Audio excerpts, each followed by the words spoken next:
약 100여 년 전에 이탈리아의 경제학자 중에 빌프레도 파레토라고 하는 경제학자가 있었습니다. 이분이 영국의 국민 소득 부의 분배에 대한 연구를 한 적이 있었습니다. 국민들이 벌어들이는 수입의 그 소득을 분석을 해보니까 굉장한 불균형이라는 것이 나타나더라는 거죠. 전체 수입을 100으로 놓고 봤을 때 그 수입의 약 80%를 20%의 국민들이 다 차지하고 있다는 거예요. 그리고 나머지 80%의 국민이 그 20%를 가지고 또 나누고 있는 이 불균형이 80%와 20%라고 하는 불균형이 나타나는 것을 발견을 하게 됩니다.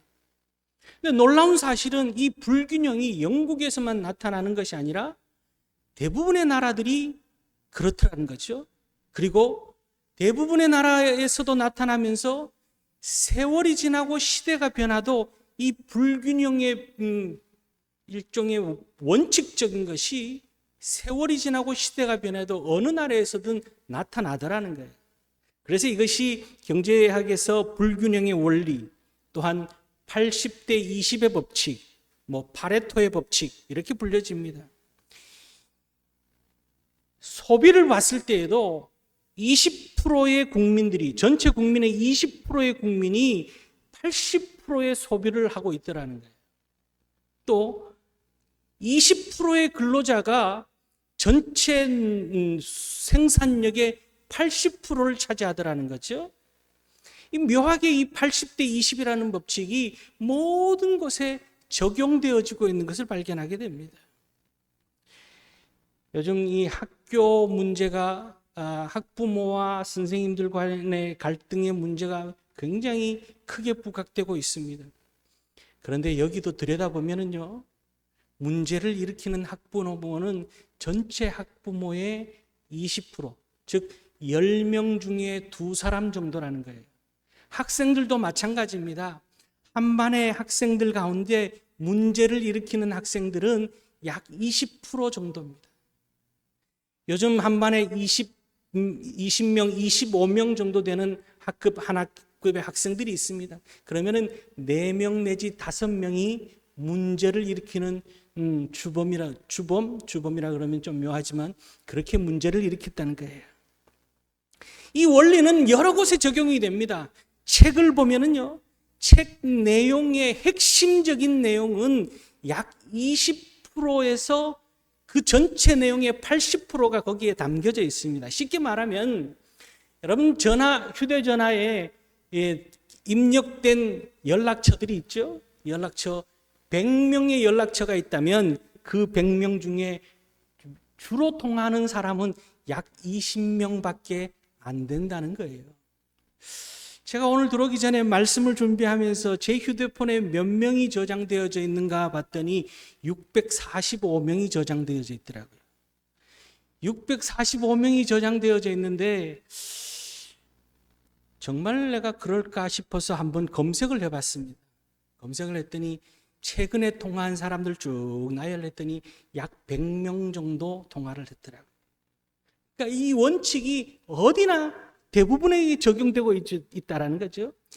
예수님 당시에도 예수님을 따랐던 많은 군중들이 있었습니다. 그 군중들 가운데 핵심적인 인물은 약 20%밖에 되지 않았다는 거예요.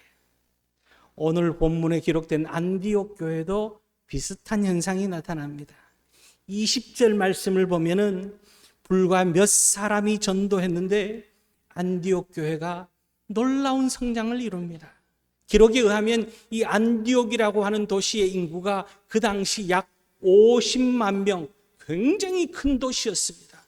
무역이 활발하고 경제적으로 부유한 도시가 이 안디옥 도시였습니다. 이 안디옥 도시에 이 몇 사람으로부터 출발해서 안디옥 교회가 나중에는 획기적으로 성장하고 이방 선교의 중심이 되어져 가는데 안디옥 교회 교인이 약 10만 명까지 늘어납니다.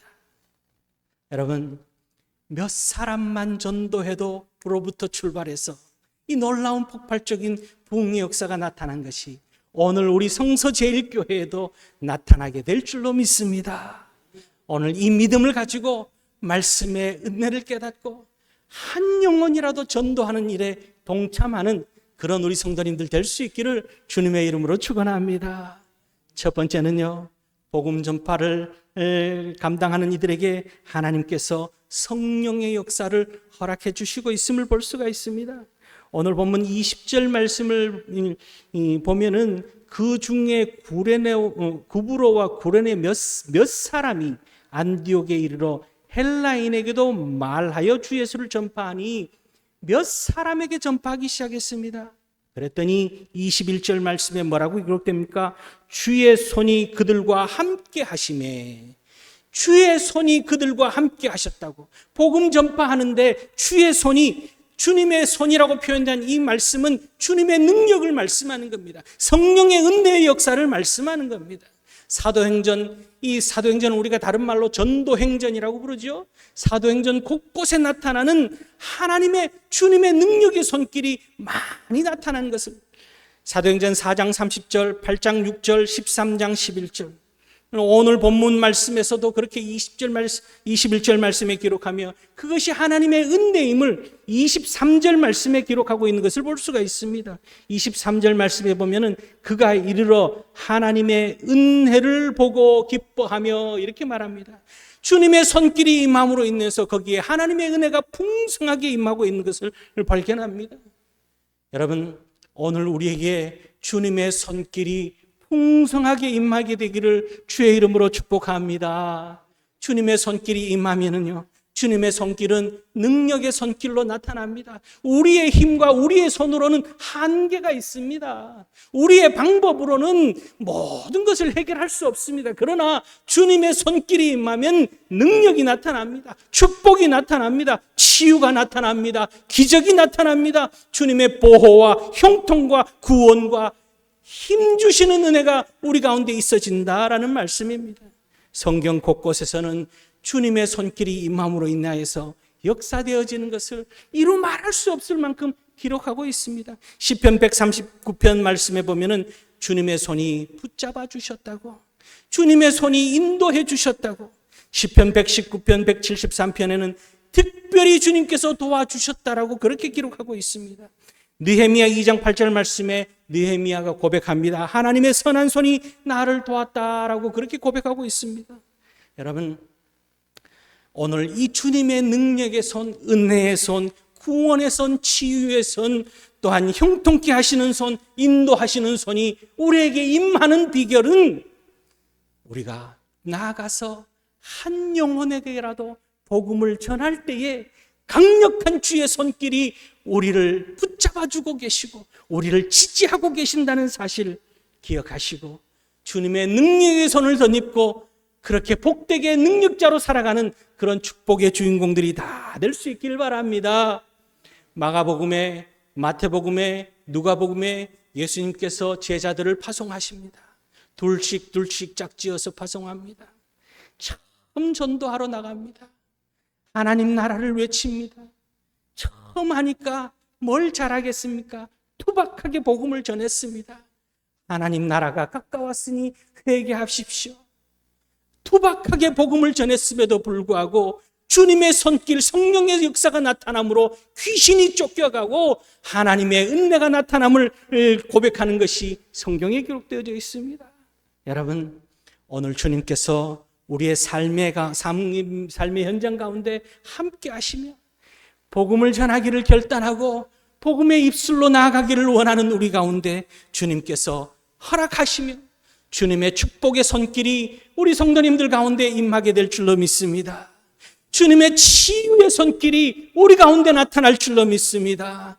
주의 손이, 능력의 손이 우리를 붙잡아 주시며 형통의 손길로 우리를 인도하여 주실 줄 믿습니다. 주님의 이 선한 손길, 역사의 손길을 우리 가운데 허락하여 주시는 주님의 그 은혜를 덧입고 담대한 믿음으로 몇 사람에게만이라도 복음을 전하는 그런 용기 있는 삶을 살아가는 구원받은 자로서 구원을 증거하며 자랑하는 오늘 이 시대에 주님의 제자로서의 삶을 사는 그런 우리 성도님들 다 될 수 있기를 주의 이름으로 축원합니다. 두 번째는요, 부흥의 역사가 나타나는 것을 기록하고 있습니다. 초대교회 때는 오늘날 이 많은 교회들이 한국에도 교회가 참 많습니다. 우리가 잘 아는 것처럼 지난 3년여 동안 우리는 코로나로 인해서 교회가 굉장히 어려움을 겪었습니다. 지난 3년 동안 전국의 교단, 교파를 초월하고 문 닫은 교회가 1만여 교회라는 거예요. 얼마나 어려웠는지요. 그런데 초대교회의 역사를 보면은 12명에서 출발해서 70명으로, 70명에서 500명으로, 500명에서 3,000명으로, 3,000명에서 5,000명으로, 그리고 교회가 세워진 지 약 100여 년 만에 교인 수가 100만 명으로 기하급수적으로 늘어난 것이 사도행전의 기록입니다. 오늘 본문 말씀을 들여다봐도요, 몇 사람, 헬라인 몇 사람을 전도한 데서부터 나타나는 모습이 21절 말씀에 주의 손이 그들과 함께 하심에 수많은 사람이 믿고 주께 돌아오더라. 24절 말씀에 바나바는 착한 사람이요 성령과 믿음이 충만한 사람이라 이에 큰 무리가 주께 더하여지더라. 26절 말씀에서도 안디옥에 데리고 와서 둘이 교회에 1년간 모여 있어 큰 무리를 가르쳤고 제자들이 안디옥에서 비로소 그리스도인이라 일컬음을 받게 되었더라. 사도행전 곳곳에 더하여지는 축복이 나타나고 있는 것을 볼 수가 있습니다. 여러분, 그 출발이 어디 있느냐? 몇 사람을 전도하면서부터.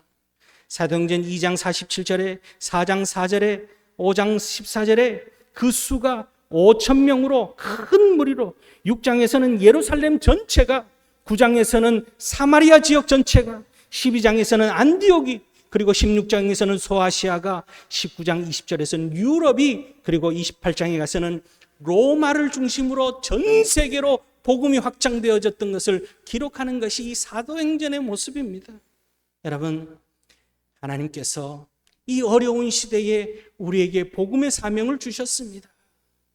1세기 기독교 안디옥 교회가 복음 전하는 그 출발점이 로마에서 복음의 핍박으로부터 나타납니다. 목숨 걸고 전도하기 시작하면서부터 나타나는 거예요.